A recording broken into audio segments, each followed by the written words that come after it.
여러분, 미국의 한 청년이 전 세계의 이목을 주목시킨 사건이 있습니다. 그를 잠깐 소개하면, 그는 매우 열악한 환경 속에서 자랐고 3번씩이나 아버지가 바뀐, 그래서 다른 아버지와 함께 생활해야 되는 그런 어려운 삶을 살았습니다. 자연히 배다른 형제들 가운데 시기와 질투 속에서 그는 자기가 흠뻑히 부모의 사랑, 어머니의 사랑이나 아버지의 사랑을 받지 못한다고 생각하면서 자라왔습니다. 그는 머리가 굉장히 비상했다고 합니다. 그래서 그럼에도 불구하고 그 좋지 않은 환경 때문인지 학교에 잘 적응하지 못하고 늘 학교에서 친구들과 싸우고, 그래서 결국은 하이스쿨을 졸업하지 못한 채 학교를 떠나야만 했습니다. 그는 다시 한번 인생을 살아보고자 해병대에 입대해서 군인으로서 한번 인생을 살고자 했지만 그곳에서 동료들과 싸우게 되고 또 상관의 명령에 불복종해서 군법에 의해 해부돼서 쫓겨나게 됩니다. 그 후 외국을 돌아다니며 한 이름 없는 불유명한 여인을 만나서 그 여인과 함께 결혼을 하고 다시 미국으로 돌아옵니다. 그러던 어느 날 자기 집에 친구들이 초대되어 왔는데 아내가 그 친구들 앞에 자기를 무시하는 말을 하는 것을 보면서 그는 참지 못하고 집을 뛰쳐나갑니다.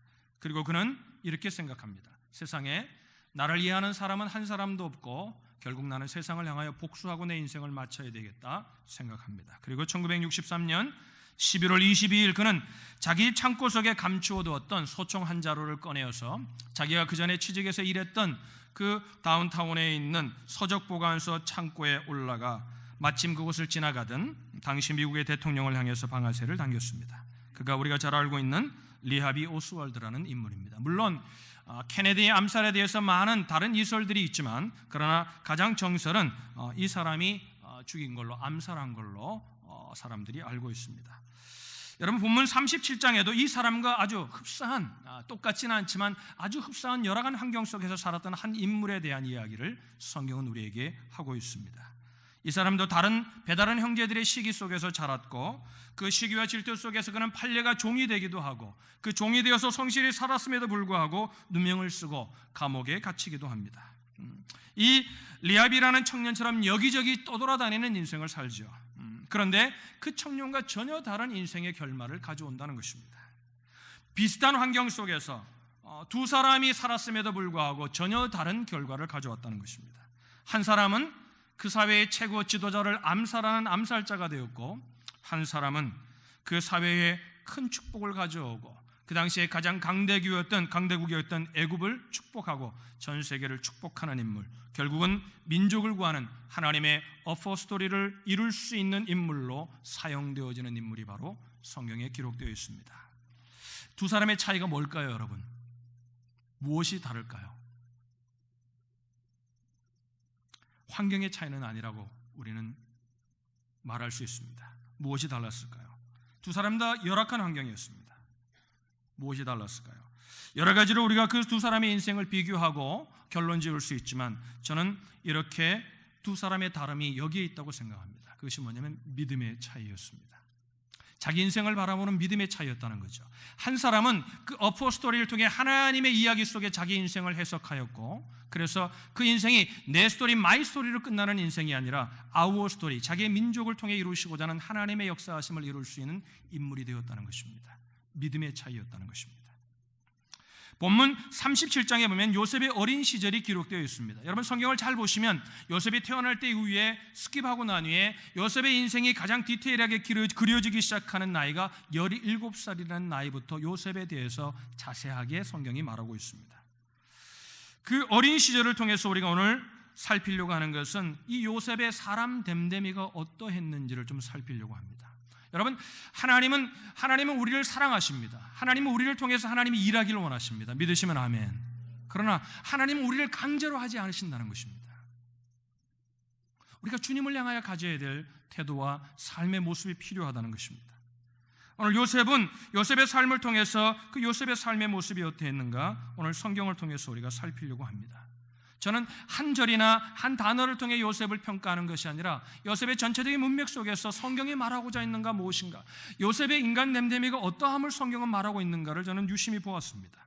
오늘 2절의 말씀을 보시면 이렇게 말씀이 기록되어 있습니다. 여러분, 성경을 좀 펴시고 2절을 보시기 바랍니다. 2절 우리 다 같이 읽어볼까요? 시작. 야곱의 족보는 이러하니라. 요셉이 17세의 소년으로서 그의 형들과 함께 양을 칠 때에 그의 아버지의 아내들 비라와 실바의 아들들과 더불어 함께 있었더니 그가 그들의 잘못을 아버지에게 말하더라. 뭐 하고 있는 거예요? 쉽게 우리는 고자질했다 이렇게 말하죠. 요셉이 그 배다른 형제들의 잘못에 대해서 이렇게 아버지에게 고자질하는 것처럼 생각이 됩니다. 근데 저는 여러분 이 고자질이 결코 나쁜 고자질이었다고 생각지 않습니다. 왜 그러냐면 그 이유가 뭐냐면 나쁜 의도가 아니었다는 것입니다. 자기 아버지에게 고했잖아요. 만약에 전혀 상관이 없는 사람에게 그들의 험담을 했다면 이것은 아마 가십일 수 있고 그것은 아무런 솔루션을 찾기 위한 어떤 선한 동기가 아닐 수 있습니다. 엉뚱한 사람들에게 얘기했다면 중상모략일 수 있습니다. 그렇지만 자기 가정의 일을 가지고 아버지에게 말합니다. 아버지에게 있는 그 사실 그대로를 얘기합니다. 절대로 나쁘지 않다고 생각합니다. 그럼 왜 그랬을까요? 왜 그랬을까요? 본문 5절로 11절에 보면 요셉이 꿈을 꾸고 난 후에 일어났던 가정에서의 해프닝을 이야기합니다. 요셉이 꿈을 꾸고 형제들에게 이야기합니다. 그러니까 그것도 한 번이 아니라 서로 다른 형태의 다른 모습으로 꿈을 꾸는데 똑같은 내용이죠. 다른 형제들이 자기에게 절한다는 겁니다. 그죠? 똑같은 꿈에 관한 얘기를 두 번 이야기합니다.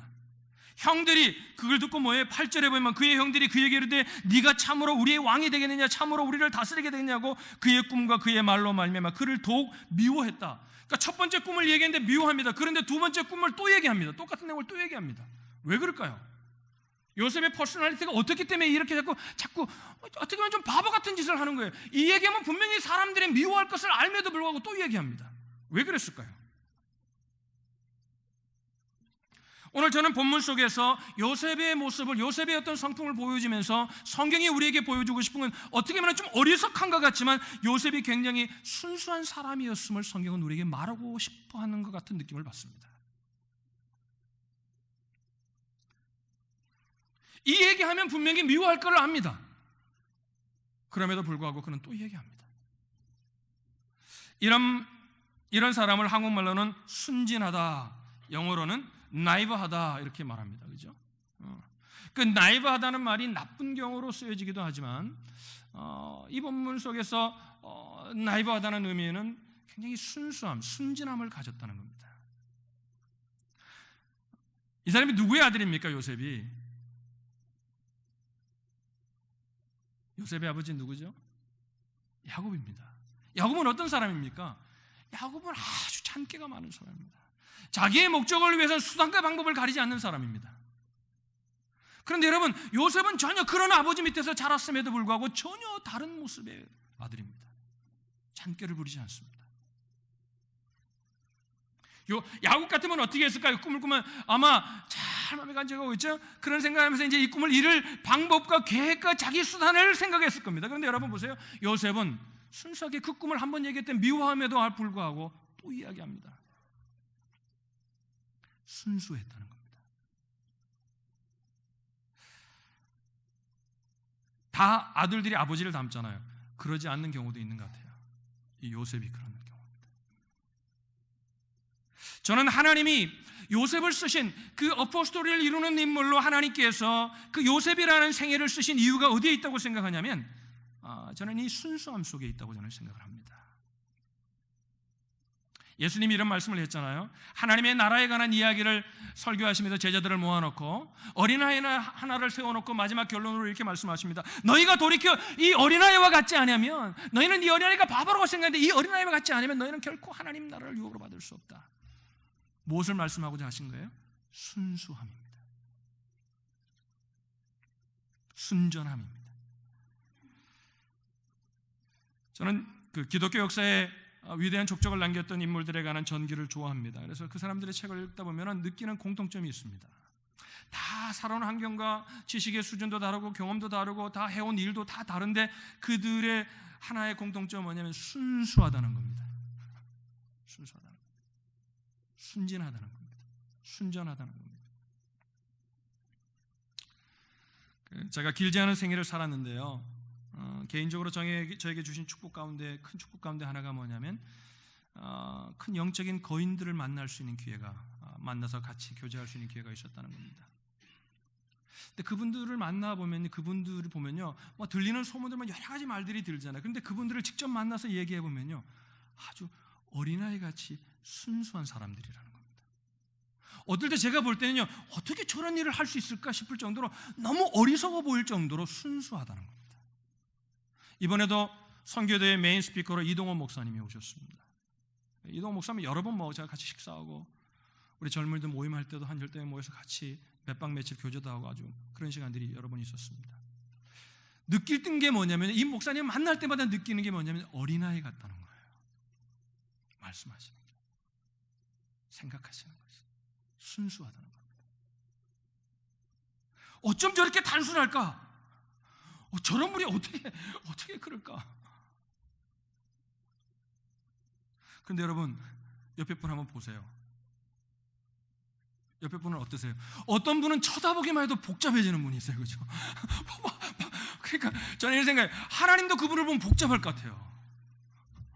복잡할 것 같아요. 만나면요, 얘기를 해도 뭐 순수함이 없고 막 솔려서 얘기하는데, 만나면 뭔 얘기를 하는지 못 알아듣게 하시는 분들이 있어요. 그죠? 그럼 뭐 그분하고 얘기하면 머리가 띵, 내가 지금 뭔 말을 했지? 무슨 말을 하는 거야? 그럼 내가 무슨 집사람, 여보, 그분이 지금 뭔 말을 하는 거지? 제가 머리가 그렇게 나쁜 사람이 아니거든요. 여러분, 단순해야 합니다. 믿음은 순수함을 잃지 말아야 합니다. 할렐루야. 할렐루야. 예수님도 12제자를 부를 때요, 각기 다른 배경을 가졌잖아요. 각기 다른 직업을 가졌고 삶의 모습, 환경도 다 달랐지만, 여러분, 그 예수님의 12제자를 부를 때 모습을 보면서 여러분 느끼는 점이 없으세요? 그 예수님이 제자들을 부를 때 그들이 반응하는 모습을 보면서 느끼는 점이 뭐예요? 그들은 단순하다는 거예요. 나 따라! 그러니까 그냥 버려두고 따르는 거예요. 오늘 같으면 우리 뭐 할까요? 예수님 잠깐만 기다리세요. 지금 여기 모계주도 내야 되고 뭐도 내고 뭐 해야 될 게 많으니까 이거 정리하고 이것도 하고 뭐고 저거 여러 가지 많은 생각들이 많습니다. 그런데 여러분, 예수님의 제자들의 모습은 그런 모습이 전혀 없습니다. 제자들을 볼 때 예수님이 쓰신 하나님의 일꾼들의 모습은 단순했다는 거예요. 어쩌면 바보 같았다는 거예요. 생각도 없는 미련한 사람처럼 보였다는 거예요. 우리 같으면 뭐랄까요? 나를 부른 사람이 누굴까? 왜 불렀을까? 왜 꼭 오늘 불러야 될까? 왜 꼭 내가 지금 따라가야 될까? 왜 꼭 그래야 될까? 우리는 여러 가지 생각이 많습니다. 여러분, 물론 이런 장단점이 있어요. 너무 순수한 사람들은 실수도 해요. 그러나 여러분, 순수한 사람들이 큰 일도 한다는 겁니다. 인생이 실패 때문에, 인생이 어떤 실수 때문에 안 되는 게 아닙니다. 어떤 기회가 왔을 때 그 순수함을 잃어버려서 마음으로 그것을 결정해야 되는데 결정하지 못해서 그런 찬스를 놓쳐버릴 때가 얼마나 많은지 모릅니다. 여러분, 우리가 다 이 아침에 오신 분들은 어른들이잖아요. 여러분, 자신이 순수하지 않다고 느끼는 분 있어요? 그러면 여러분, 제가 책을 하나 소개할게요. 성경이 아니에요. 생텍쥐베리가 쓴 어린 왕자를 꼭 읽어보시길 바랍니다. 읽어보신 분, 거기 보면 여러분, 그 책을 어린이들의 동화라고 생각하는데 저는 그렇게 생각해요. 어른들이 읽어야 될 책이라고 생각합니다. 책을 읽다 보면 어린 왕자가 반복적으로 하는 말이 있어요. 여러분 기억하세요? 무슨 말을 반복적으로 해요? 어른들은 참 이상하다는 거예요. 어른들 참 이상하다는 거예요. 그 순수한 어린 왕자의 눈으로 봤을 때 어른들은 이상해 보이는 겁니다. 어린 왕자가 계속 이런 말을 하잖아요. 우리는 무엇이든 마음의 눈으로 보는 것이 필요해. 제대로 보려면 마음의 눈으로 보아야. 왜냐하면 가장 중요한 것은 눈으로 보이는 게 아니니까.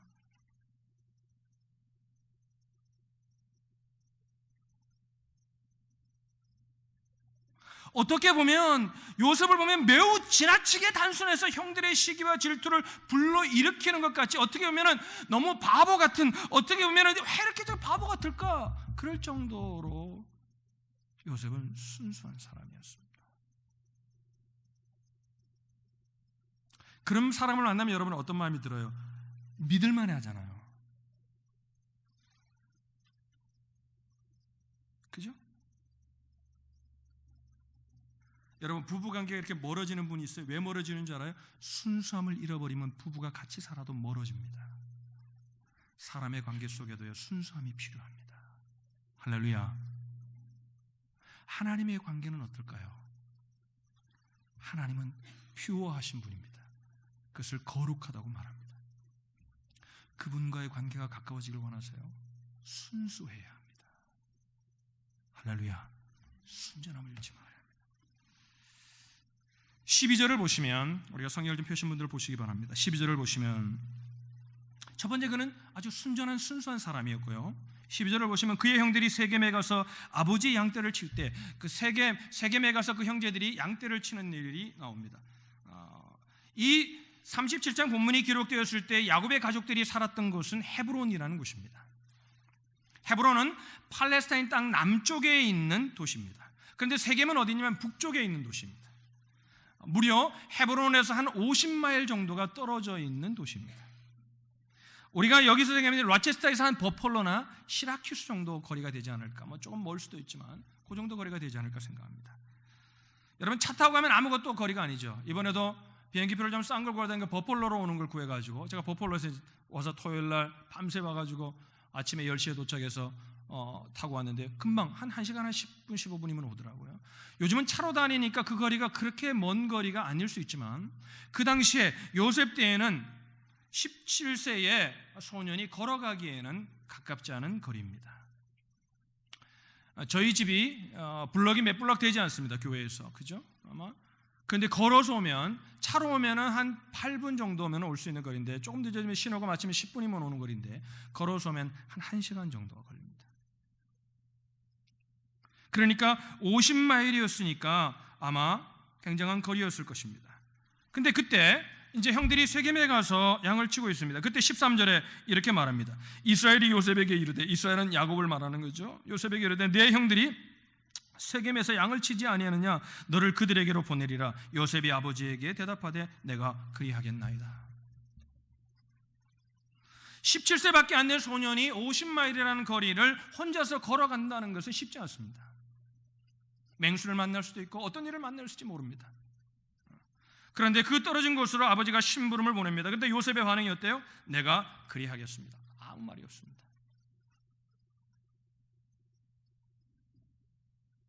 순진하고 단순하기 때문에 순종도 심플하게 하는 겁니다. 거리가 얼마나 멀까? 내가 가다 무슨 일이 만날까? 가는 중에 무슨 일이 어떻게 생각하냐? 등등 따지기 시작하면 복잡해집니다. 그런데 순종하고 갑니다. 순전함이, 단순함이 순종을 가져왔다고 생각합니다. 저는 그 요셉의 두 번째 퍼스널리티가 순종하는 인격을 가졌다는 겁니다. 여러분, 앤드루 모레이가 그의 책에서 이런 말을 했습니다. 우리는 그리스도인이 되는 그 순간부터 순종의 학교에 입학한다.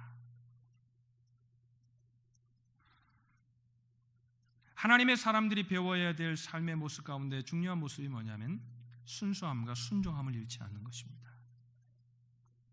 여러분, 사단의 별명 가운데 하나가 뭐예요? 불순종이에요. 성경이 뭐라 그랬어요?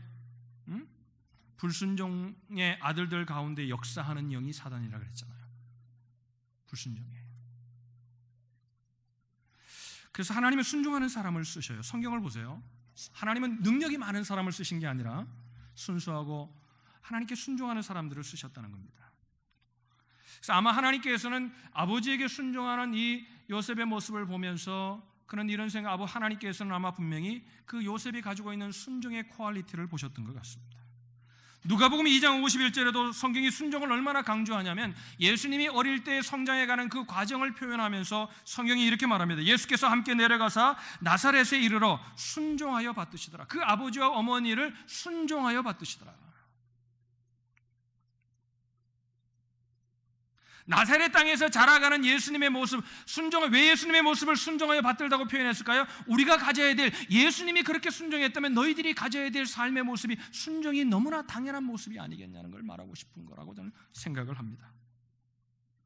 먼 훗날 히브리서 기자는 이런 예수님을 어떻게 묘사하냐면 이렇게 묘사해요. 히브리서 5장 8절로 9절에 보면, 여러분 제가 읽어드릴게요. 그가 아들이시면서도 받으신 고난으로 순종함을 배워서 온전하게 되셨은즉 자기에게 순종하는 모든 자에게 영원한 구원의 근원이 되셨다. 그가 아들이시면서도 받으신 그 고난으로 순종함을 배워서, 무엇으로 순종을 배웠다고요? 고난으로. 따라합시다. 고난으로. 여러분 물어볼게요. 제가 이 아침에, 여러분 순종할 수 있는 것이 축복입니까? 아닙니까? 축복이면 아멘 하십시다. 그러면 그 축복이, 그 순종함이 어디서부터 오냐면, 무엇을 통해 배우냐면 고난을 통하여 배울 수 있다는 겁니다. 여러분, 한번 오늘 이 아침에 짧은 시간이지만 저는 설교를 준비하면서 긴 시간을 이 순종에 관한 생각을 깊이 제가 묵상했습니다. 그러면서 제가 언제 순종을 배웠냐를 깊이 내 삶을 더듬으면서 아주 분명하지 않은 기억이지만 어릴 때부터의 삶을 조금씩 또 믿음으로 주님을 만났을 때의 삶을 더듬어 보니까 제가 평안할 때 순종을 배운 적이 없더라고요. 고난을 통해 배우게 되었더라고요. 어려움이 있을 때 그 순종의 길로 나아갔던 모습들을 보게 되었습니다.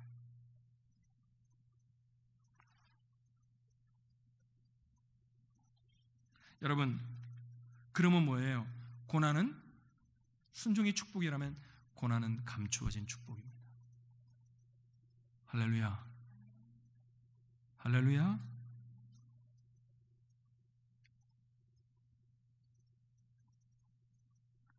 고난이 올 때 막 감정적으로 기뻐한다면 그건 정신이 이상한 분이지만, 고난이 올 때 그 속에 감추어진 축복이 있음을 볼 수 있다면 고난은 결코 나쁜 것만은 아니라는 겁니다.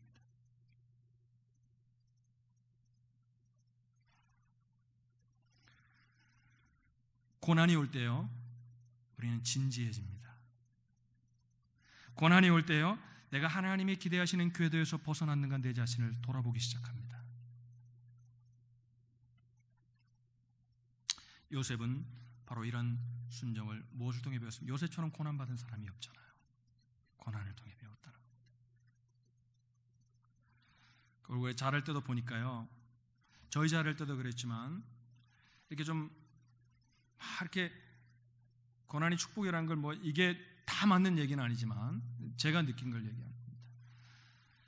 같이 이렇게 같은 세대, 같은 자라온 친구들 이렇게 주변을 보면요, 조금 어려운 삶 속에 살았던 애들이 그래도 순종할 수 있는 인격을 배우는 것 같아요.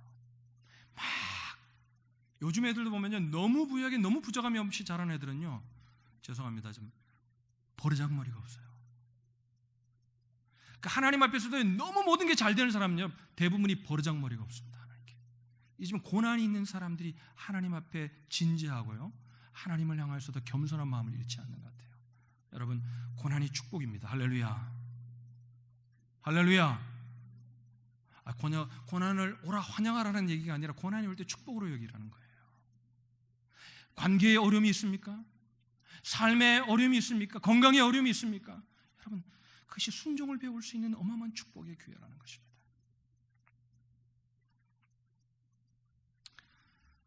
세 번째, 그는 믿음의 사람이었다고 저는 생각합니다. 어떻게 알 수 있습니까? 지금 자기 형들에게 본문 속에서 꿈 이야기를 합니다. 그것은 그 이유가 뭐냐면, 그 꿈을 이야기한 이유가 뭐겠어요? 믿었기 때문이라는 겁니다. 여러분, 우리는 꿈을 다 말하지 않습니다. 우리가 꿈을 꿉니다. 그죠? 꿈을 다 말하지 않습니다. 왜 그럴까요? 많은 이유가 있지만 믿을 수 없기 때문입니다. 개꿈일 가능성이 많기 때문에 그렇습니다. 굳이 말할 필요를 못 느끼기 때문에 그렇습니다. 그러나 여러분, 어떤 의미심장한 꿈을 꾸게 되면, 그것도 아니라 두 번씩이나 그런 비슷한 종류의 꿈을 꾸게 나면 어떤 생각이 됩니까? 그 꿈에 대해서 말하고 싶어집니다. 그 꿈이 믿어지기 시작합니다. 하나님은 요셉으로 하여금 똑같은 내용의 똑같은 것을 말하는데 서로 조금 다른 형태로 꿈을 꾸게 하십니다. 두 번 꾸게 하셨습니다. 한 번 지나가는 꿈은 아무런 의미 없는 꿈일 수도 있죠. 여러분, 구약에 보면 하나님께서 하나님의 뜻과 하나님의 어떤 무엇을 계시하실 때 종종 사람들에게 주었던 방법이 뭐냐면 꿈을 통해서입니다. 그런데 성경을 잘 보면 하나님이 주시는 꿈이라는 통로를 통해 하나님의 뜻을 주실 때에 매번은 아니지만 거의 대부분이 두 번 꾸게 하신다는 데 공통점이 있습니다. 증거가 창세기 41장 32절에도 나와요. 요셉이 바로 앞에 불려가죠. 바로가 꾼 꿈을 해석하기 위해 불려갑니다. 그러면서 이렇게 말합니다. 32절에 보면은 바로께서 꿈을 두 번 꾸신 것은 하나님이 이 일을 정하셨습니다. 하나님이 속히 행하시리라. 바로께서 꿈을 두 번 꾸신 것은 하나님이 이 일을 정하셨기 때문이라는 겁니다. 그래서 하나님이 왕으로 같은 꿈을 두 번이나 꾸게 하신 것은 하나님이 당신에게 전달하는 메시지라는 거죠. 그러니까 여러분, 꿈을 꾸는데 비슷한 종류의 꿈이 두 번 꿔져요. 그러면 여러분 심각하게 기도해야 합니다. 그죠? 한 번 꾼 꿈 가지고 너무 묵상하지 마세요. 개꿈일 가능성이 많습니다. 좀 더 고상하게 표현하면 견몽일 가능성이 많습니다.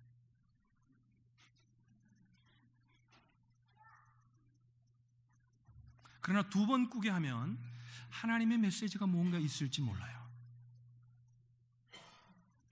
물론 우리가 구약 시대와 비교해서 신약 시대는 꿈에 의존하는 의존도가 구약과는 아주 차이날 정도로 다릅니다. 그렇게 우리는 꿈을 의존하지 않습니다. 왜 그럽니까? 하나님의 말씀이 우리에게 주어져 있기 때문에 그렇습니다.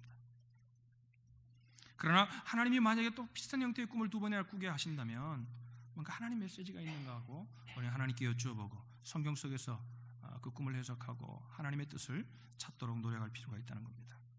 요셉은 이 꿈을 진지하게 받아들입니다. 그리고 그 꿈의 내용을 믿었습니다.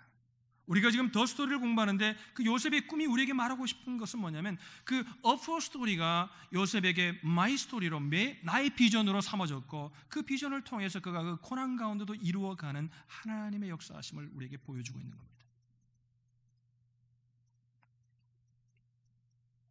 여러분, 말씀을 마치겠습니다. 하나님은 요셉을 선택하셨습니다. 하나님 우리를 다 사랑하십니다. 하나님 우리를 통해 하나님의 일을 하길 원하십니다. 그러나 여러분, 하나님은 인격이시기에 하나님은 강제로 하지 않으십니다. 우리에게 필요한 우리의 모습이 필요합니다. 하나님을 향하여. 저는 요셉을 통해 우리가 순수함, 순전함을 회복할 필요가 있다고 생각합니다. 우린 요셉을 통해 내가 정말 순수함으로 순종하는 순종의 사람인가를 돌아볼 필요가 있습니다. 그리고 내가 믿음으로 살고 있는가?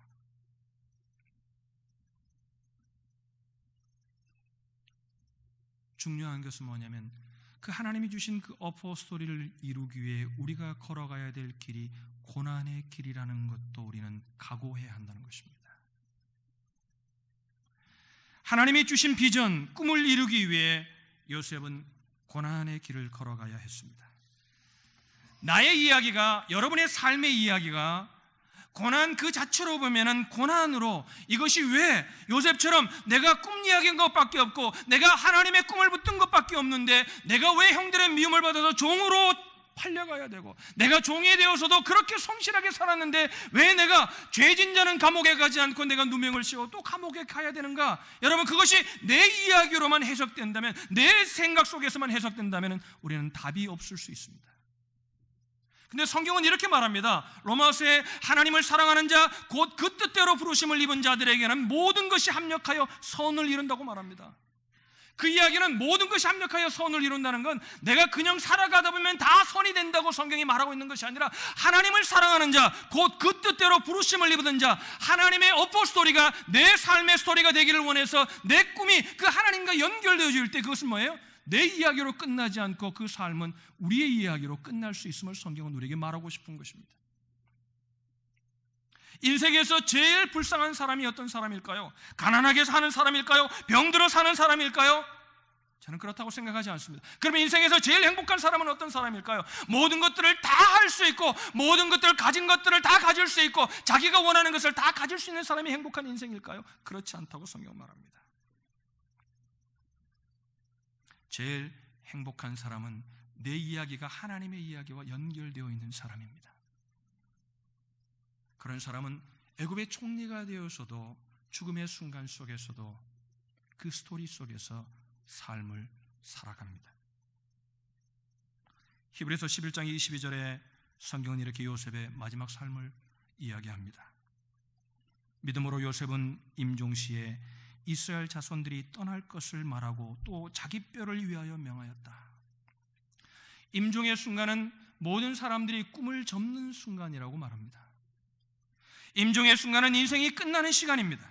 그런데도 성경은 요셉의 마지막을 뭐라고 표현합니까? 마지막에도 요셉은 꿈꾸는 자가 되어 있고 그 어퍼 스토리 속에서 자기의 죽음을 맞이하고 있음을 성경은 우리에게 말하고 있습니다. 지금 이스라엘 자손들이 어디에 있습니까? 요셉이 죽을 때 애굽에 살고 있습니다. 어떻게 살고 있습니까? 잘 살고 있습니다. 고센이라는 기름진 땅 속에서 요셉의 혜택으로 말미암아 그들의 가족들은 평안한 인생을 살고 있습니다. 그러나 그는 죽음의 순간에 약속의 땅을 말합니다. 그것은 여러분 땅을 말하는 이야기가 아닙니다. 하나님의 이야기를 말하고 있는 것입니다. 여러분, 하나님 우리를 통해 내 삶이 마이 스토리로 끝나지 않고 하나님의 스토리와 연결되기를 원하십니다. 그러려면 우리는 요셉이 가졌던 순전함을 회복해야 합니다. 요셉이 가졌던 순종을 우리는 기억해야 합니다. 요셉이 가졌던 그 믿음을 기억해야 합니다. 저와 여러분들이 그런 삶을 사시기를 주님의 이름으로 축원합니다. 기도하겠습니다.